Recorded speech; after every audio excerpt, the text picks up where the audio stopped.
Hey everybody, this is another grief journal. This is Mac, and it's been a week and 2 days since Alina passed. Sorry, my glasses are crooked. I see that now. Cheap dollar store readers. Um, and today has been a very big day. I have a multimedia, was a radio show, now it's a multimedia show because we have video now. We do it via Zoom. And so today I had our amazing hospice nurse, singing hospice nurse Kathy, on my show to talk about, and we've been planning this for weeks before Alina passed, to talk about her work with hospice and how my show is called the You Can Make a Difference Show. I interview people that make a difference in the world. And I know not all hospice nurses are Kathy. I have to say we got blessed. We got really blessed with someone who resonates with us and matches. She's our people. Our nurse is, we've adopted her, and Alina adopted her before she passed. We all adopted her into the family because she's our people. I'm not going to come out for her, but she's our people. And she's an old hippie, and she's heart-led, and she's spiritual but not Christian or judgmental. She's, she sees people, and she brings the most amazing, gentle, but honest and raw presence. It's been a beautiful thing to witness and participate in. And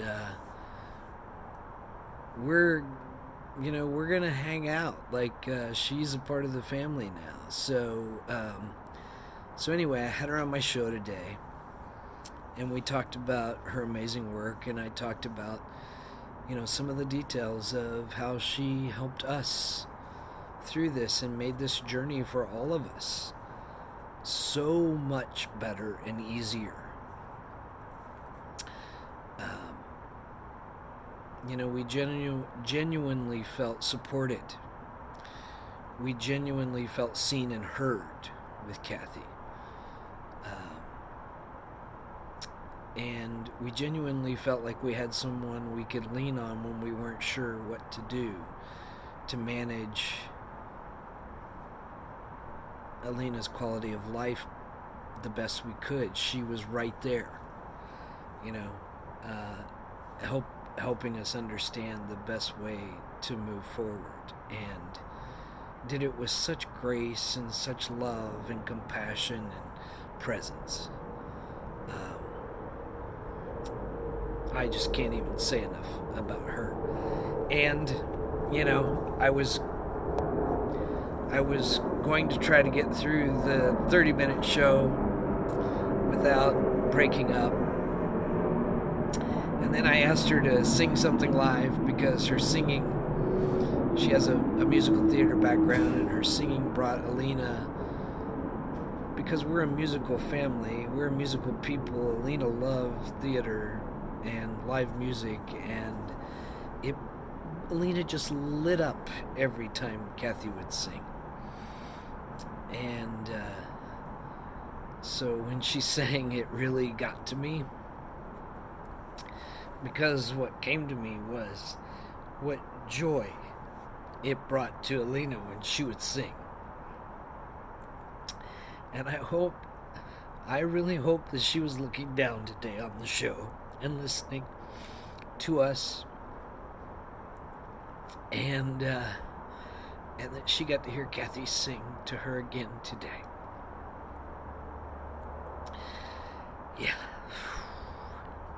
Oh, sorry. Yeah. I also had to write a tribute about Alina's life this last week for Seattle Gay News, and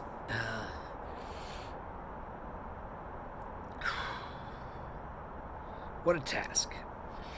You know, I've had a lot of things in my life that I've done and accomplished, and this has to be one of the hardest.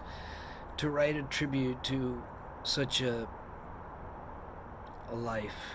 I felt such a responsibility to do this. But my tribute wasn't an obituary because they printed that as well. It was what I was trying to do was convey who Alina was right here. I was, there's a public persona and you can list all the accomplishments, but then there's who a person is inside, not what they've done. And there's been tons written about what Alina's done, and she's won tons of awards, and you can read the obituary and it lists a lot of those. And I wanted to give you a sense of who this amazing being was, how she walked in the world.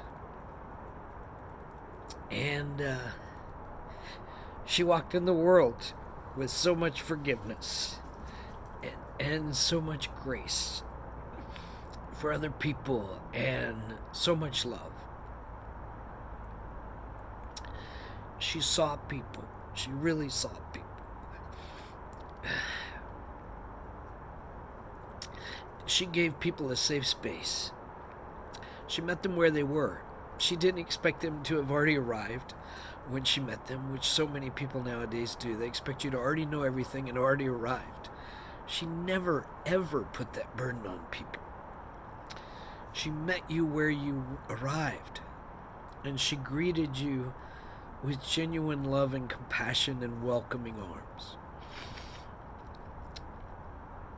And if you were awkward and you didn't get it all right, she was gracious to you, but gently taught you at the same time. She was,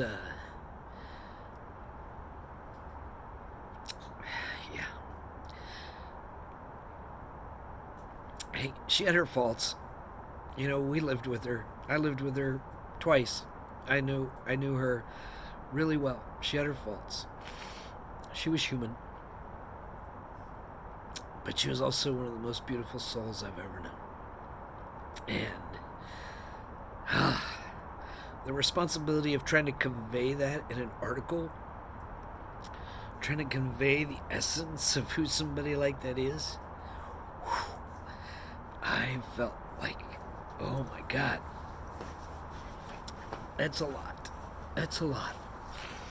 And all I can say is that I hope that when you read that article, that you get a sense, that it warms your heart, that you get a sense of who she is, that I did her some sort of justice. Yeah. Whew. Yeah. This facing grief on, people, this facing grief head on is, I've never allowed myself to do this before. I'm a person, I said on my radio show today, talking with Kathy, the hospice nurse, that I'm a doer and a fixer and a problem solver. And so every other time I've faced grief, which I've faced a lot of loss in my lifetime, I've just gotten really, really busy doing all the things that need to be done and not giving myself, I didn't allow myself the time to sit with it, to really work through it in a healthy way.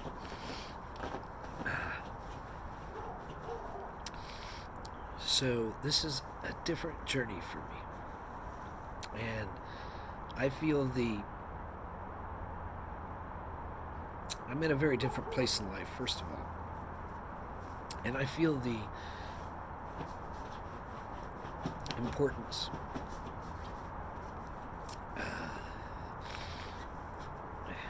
to share this journey and to be willing to be vulnerable with it, because I think especially other masculine people just don't have these examples. don't have examples of people doing this in any sort of a out loud, public, or, you know, accessible or healthy way.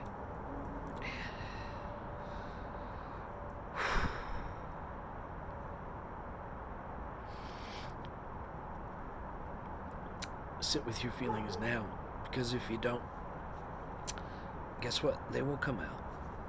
And they'll come out in some unhealthy way. And that's not good for anybody.